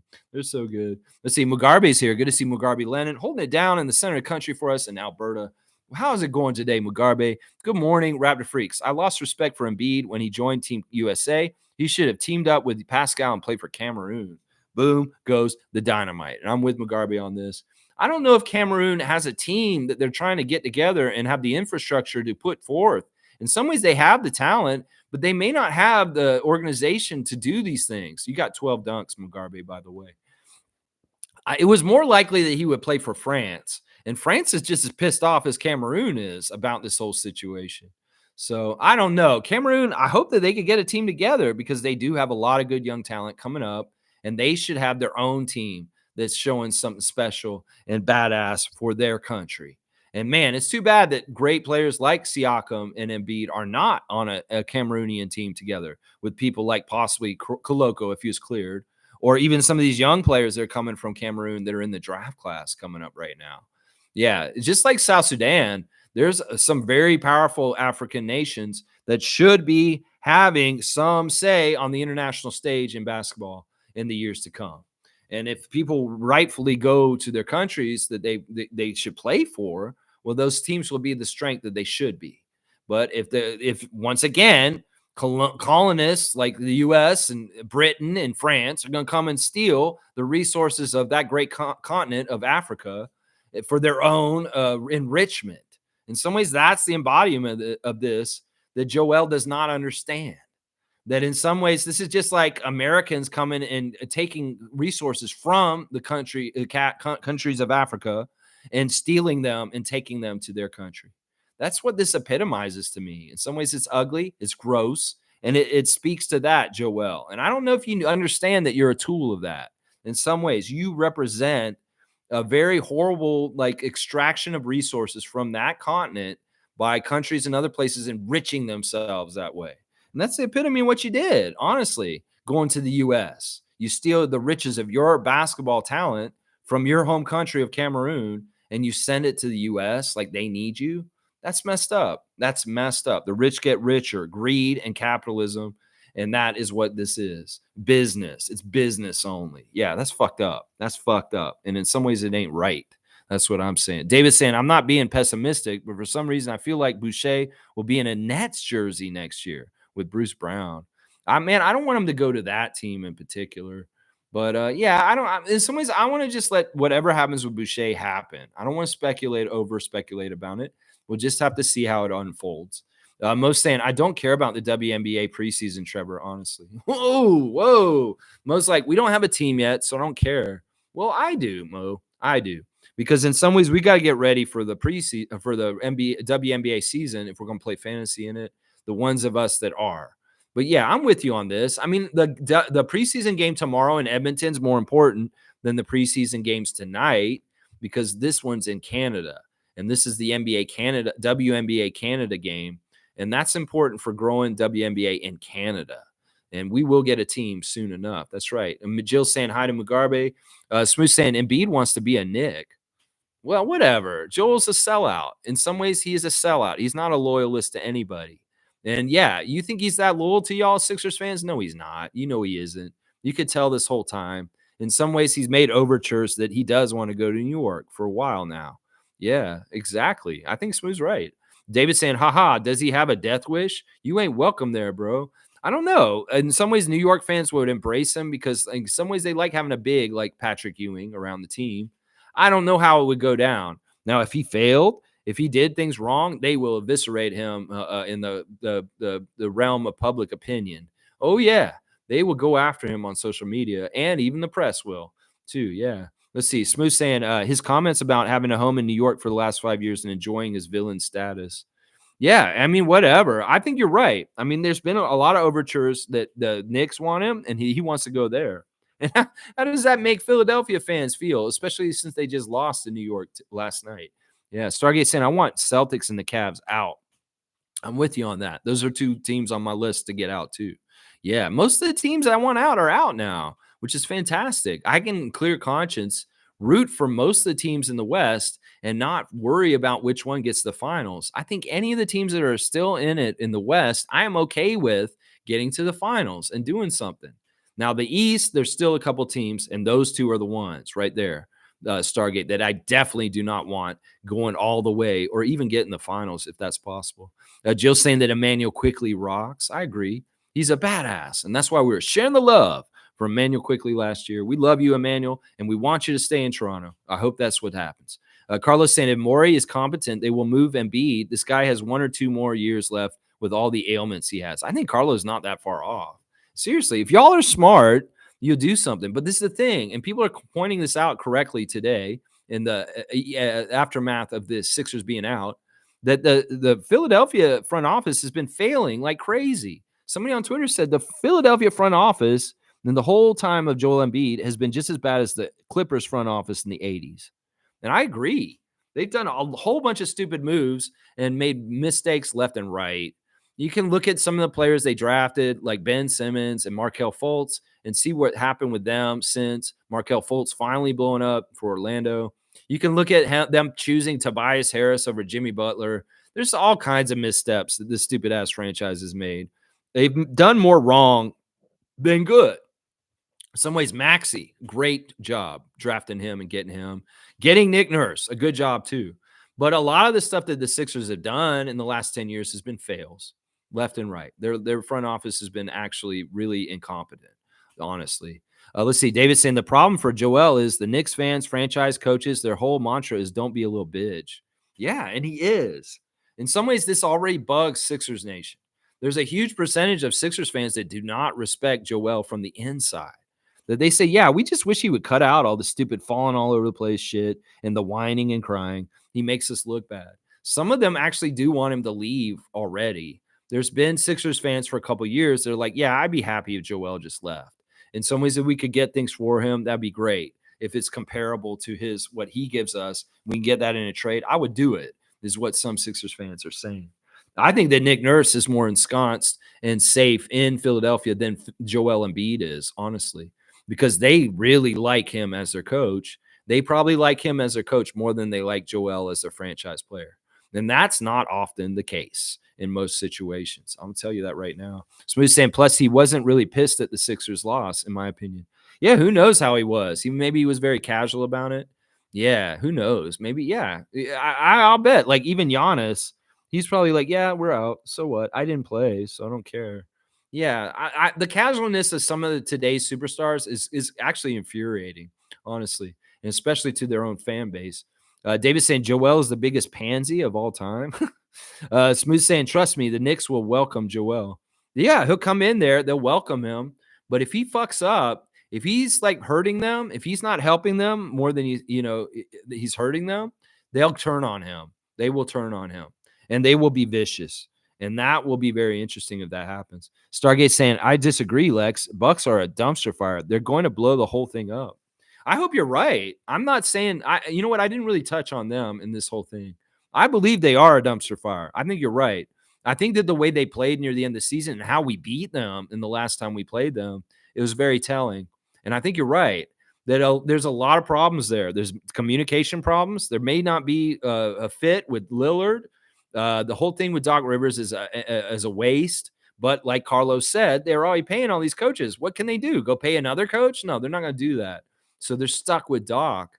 So how do they change things, Stargate? Do they turn around and let Giannis go? Because in some ways, Giannis was saying last summer, if things don't get better around here, I might want to leave Milwaukee. That's kind of what he was saying last year. And they went and got Dame Lillard to please him. They tried to do things to please him. They were people pleasing Giannis, and they failed this season. And he might turn around and want to leave anyway. And then boom, all of a sudden, then Masai steps into the conversation. He's like, yeah, you want to leave Milwaukee, hey? Yeah, okay. That's what I'm saying. Masai Ujiri is an opportunist. Not that I want Giannis on Toronto. I think that boat sailed since Scotty Barnes got drafted by us. But we'll have to see. We'll have to see. It's very interesting. You may be right, Stargate. We got to see how these teams react. In some ways, Milwaukee overreacted last summer, and they may feel like that. And maybe they're a little cautious to not overreact this summer, because I think they overreacted when they fired Budenholzer. They really did. Let's see. David's saying, oh, yeah, Giannis incoming. Well, I don't know. In some ways, I don't know if I want that. That could be a Thursday think tank coming up. Giannis coming back to the Raptors all of a sudden in the Giannis sweepstakes this summer. Would you welcome that? I don't think I would. Scotty's a better player than Giannis. On the down low, he is. He's a better shooter than him. He can do everything Giannis can do, but he's a better shooter than him. Smooth saying, Embiid, for all of his transgressions, healthy and motivated, is a top 5 guy. I agree. He's a talent beyond a talent in the league. He is very dominant. But in some ways, he hurts himself with his psyche, his mentality, the way he carries himself. In some ways, he's arrested development. He hasn't totally matured as a grown man. There's still a child inside of him. And in some ways, his emotions come out of him like a child, like a big baby. And that's part of the problem here. In some ways, he needs to understand what it means to be a man and hold your head up high and be mature. And he doesn't understand that, I don't think. In some ways, he's very like childlike in some of his emotions, the way he acts. And that's part of the problem with him. He's got an arrested development. Jillian saying that Chev going on about the Celtics only focusing on 3-pointers, and that guy on awful coaching yelling on about it too. Can't wait to see them against the Knicks. Who, angry old hoops fan or whatever, he's yelling about it? Yeah, I haven't really talked about Chev much lately. I hope he's doing well. I know he's kind of migrated away from YouTube because of his problems with YouTube and this year. But yeah, I always wish Chev well. Yeah, that's interesting what those guys are talking about. David's saying it's smooth. Well, that's one sure way to fuck your franchise. Okay, there you go. David's saying Joel's a lazy prick. All right, there you go. Smooth saying, granted, healthy and motivated is a big if, but if Joel were ever available for trade, wow. Yeah, I wouldn't want him in Toronto. Once again, I'll say he blocks any kind of championship for the team he's on. It's just he's too important and he won't get you there. He just doesn't have the legs, literally, to get you all the way through a playoff to get a championship. So I would be like, no, it's like a fool's gold kind of idea. You think it's going to be easier getting Joel, but it won't be. He'll block you because you'll absolutely be dependent on him to be healthy for you to be the best that you can be, like the Sixers this year. And he won't be. And he will not last through a whole playoff season. I'm telling you, the wear and tear and the way he is after an 82 game season is just not a realistic thing to think about. That I just don't see his health allowing him to get a championship, to get that far in the postseason. It's just how I look at it. That's for me. And I'm with David. Hard no for the Raptors franchise. In some ways, he does not fit up here in any kind of way. We've got the right kind of thing we're building up here. And in some ways, getting LeBron, Giannis, or Joel screws things up for Scotty. Scotty has his own thing he's building here. And he don't need some superstar to come and team up with him to come up here. He's got RJ. He's got Emmanuel. And those guys will grow into superstars that they can be soon. That's the way I look at it. Let's see. Carlos saying, going to be interesting how much roster shakeup will happen this offseason. Pelicans will probably ship someone off. Yeah, it could be that they give up on Zion. That's kind of what I've been hearing, that Williamson could be out with the Pelicans because they see that they can't rely on him. He's a valuable trade chip. And maybe they go and get a pivot and they go get some other players that are valuable for him. I've heard that Zion could end up on the Knicks. I've heard that Zion could end up all over the place. I could see that being the person that gets traded out of the Pelicans because in some ways the Ingram, the Herb Jones, the Trey Murphy, the third, the Najee, those guys are all kind of a good little collective together. And Zion's kind of the one that doesn't totally fit or isn't totally necessary for them to be successful.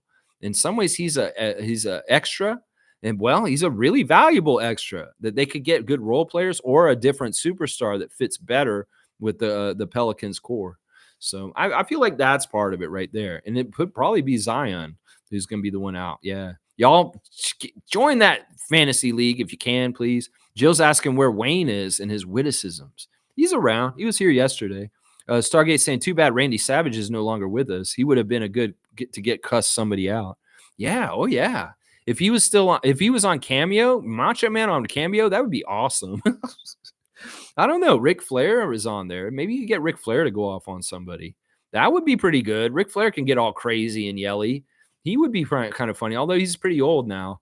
It'd be kind of weird to see Ric Flair cussing you out on your phone. It's like, hey, here, Fiercey's coworker, here, I got you this. Here, it's Ric Flair's like, woo, baby, woo, you better stop messing with Fiercey. I'm going to tell you right now, brother, woo, Space Mountain. You know, what would Ric Flair say? That I don't know. It'd be kind of funny, man. Jill saying fantasy. I did find the website and a list of instructions. They were comprehensive, but I will find some time. I hope you play, Jillian. It's very fun, and it'll get you to know and understand the WNBA players better because you'll have a vested interest. You can ask anybody who played last year how much they enjoyed it. I hope you get in there, David. You are definitely one of our most competitive people. You need to be in that WNBA league, David Saborin. Come on now. Trevor's saying, I will give a prize for the WNBA contest. Yeah, Trevor's got all kinds of prizes he's sending me all the time. Just like the Cosmic Card Box. There's stuff getting mailed to me, and I'll figure out my new address, Trevor, so that you can send it to me at the new place out in the country very soon. Stargate saying, oh, my God, Lex, I miss Chuck so much, man. Onions, baby, onions, buy a bushel. I know Chuck Swirsky is a badass. In some ways, I need to do a Share the Love Club for Chuck Swirsky here in Toronto still. And let him know that we still love him up here for his time as our play-by-play announcer, the voice of the Raptors in the Vince Carter years and a good chunk of the 2000s. Yeah, we miss you, Chuck.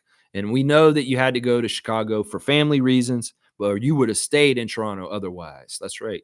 Jill saying, wow, too bad Randy Savage isn't around as he died at our age. He didn't even know he had heart disease. Yeah, I mean, we could have guessed he did. I mean, the man had veins in his neck popping out like crazy. And he's like, oh, yeah. Macho Man. Yeah. Elizabeth, get my robe. He was so awesome. Of course, he had a heart attack. That man was on roids, and he talked like he was constipated constantly. Can you just imagine the stress he put on his heart? The way he cut promos and the way he talked about, oh yeah, yeah. That you know how he died too. He was driving on a highway in Florida and he had a heart attack while he's driving, ran off the road and ran into a ditch. That's how he died. It's sad. It's sad. All these wrestlers that had did roids, they all died young. Rick Rude, Kurt Hennig, they all died young. It's sad. It is sad. It's absolutely sad. Yeah, let's keep going. Let's see. Jill's got 11 o'clock. All is well. You know, I'm going to finish up before 2 hours. So I got 15 minutes, guys. And that's it. I'm going to finish it up. Jill's got the whole team on blast. I love to see it. And Jill's got her membership. I love that. Wayne saying, hello, freaks. Hi, Jillian. There's Wayne.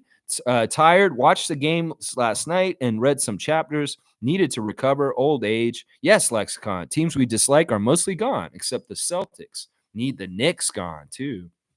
I'm with you on that. Now that the Knicks have taken care of the Sixers, well, in some ways, the Knicks got to go somewhere along the line, too. This is absolutely right.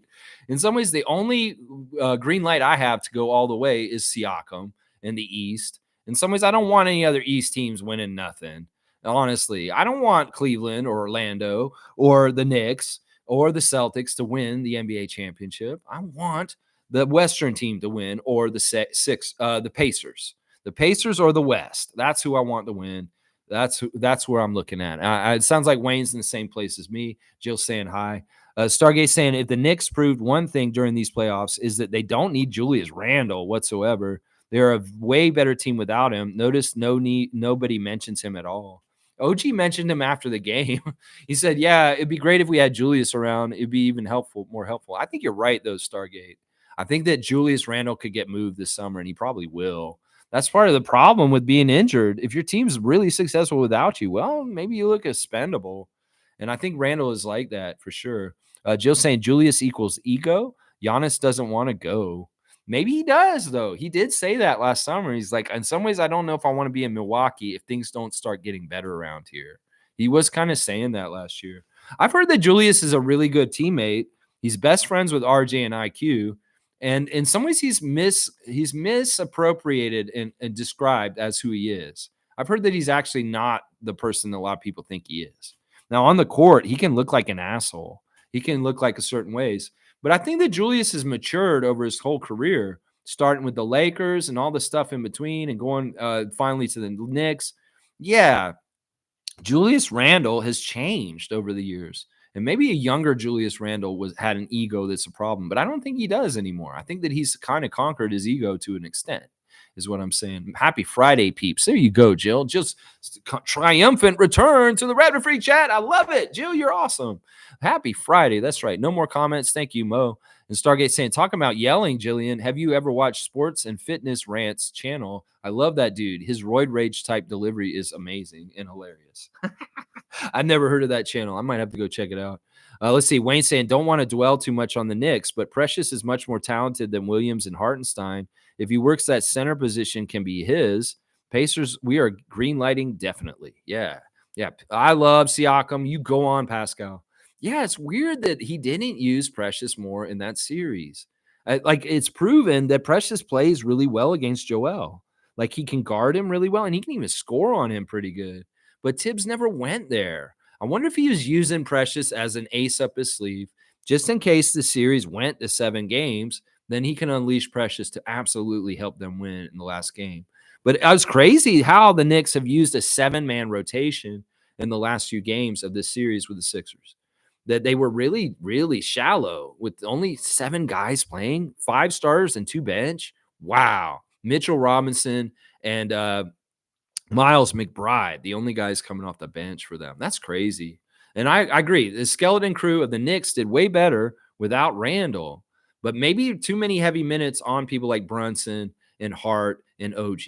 Yeah, man, really interesting stuff, though. David saying dunk for Wayne. Yeah, we'll give Wayne a dunk real quick, and I'll start finishing up my channel for today. 35. You got the Coloco 35, Wayne.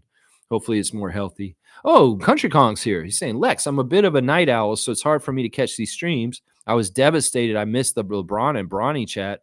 I still watched and enjoyed Logical Raptors Fanatic and David's phone calls. Happy Friday. Yeah, I wish you'd been there. I wanted you to call me.